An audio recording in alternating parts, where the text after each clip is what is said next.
Bonjour et bienvenue dans cette vidéo consacrée à un sujet important, le choix d'un agent immobilier. Alors beaucoup de personnes se retrouvent à regretter leur décision après avoir sélectionné un professionnel pour les mauvaises raisons. Aujourd'hui, nous allons vous aider à éviter ces erreurs en vous donnant les bonnes pratiques pour choisir votre agent immobilier. Alors, la première mauvaise raison, c'est de choisir un agent immobilier uniquement parce qu'il propose des honoraires qui sont bas.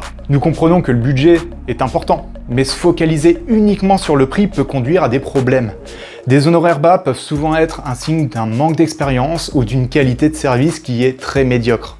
Alors, la première bonne pratique, ça va donc être de privilégier un professionnel d'expérience, un vrai spécialiste de votre secteur.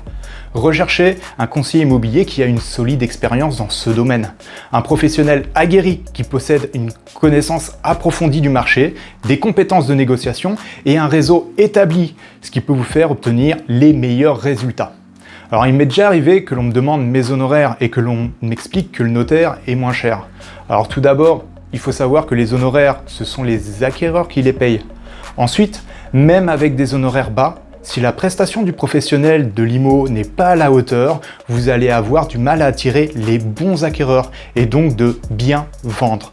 Morale, vous risquez de ne pas vendre ou de vendre beaucoup moins cher. La deuxième mauvaise raison, c'est de choisir un agent immobilier uniquement parce qu'il est un ami ou un proche. Bien que la confiance soit importante dans une relation d'affaires, il est crucial de s'assurer que l'agent immobilier possède les compétences nécessaires pour répondre à vos besoins. Alors c'est un cas assez courant, on laisse sa maison à un ami ou à un membre de la famille qui est du métier, des fois depuis pas longtemps, et c'est exactement le cas que j'ai eu avec François et Françoise de Franqueuil, qui ont confié pendant 2 ans leur maison à une amie conseiller immobilier.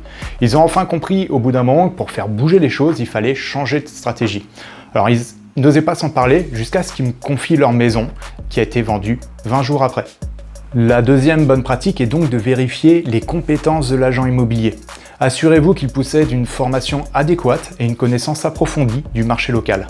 Un agent compétent sera en mesure de vous guider tout au long du processus de vente et de vous fournir des précieux conseils. La troisième mauvaise raison, ça va être de choisir un agent immobilier uniquement parce qu'il vous promet monts et merveilles, sans aucune preuve concrète. Souvent, ce sera un prix de vente bien supérieur au marché, et tout ça, simplement afin de récupérer le mandat, même s'il est clairement invendable.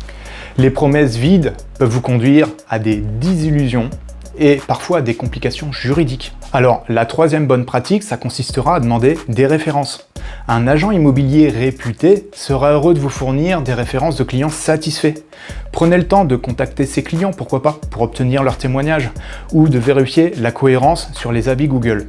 À ce sujet, je vous invite à venir visualiser mes commentaires que m'ont laissé les personnes que j'ai accompagnées. Ils parleront d'eux-mêmes. Il est aussi bon de demander des taux d'efficacité des agents. En moyenne, un agent vend 2 maisons sur 10. De notre côté, avec la stratégie de mise en vente que l'on met en place, nous vendons 9 biens sur 10. Voilà, j'espère que cette vidéo vous a apporté de la valeur. Si vous souhaitez faire un bilan de votre vente immobilière et avoir mon avis, contactez-moi. Avec plaisir de vous donner quelques astuces. À bientôt.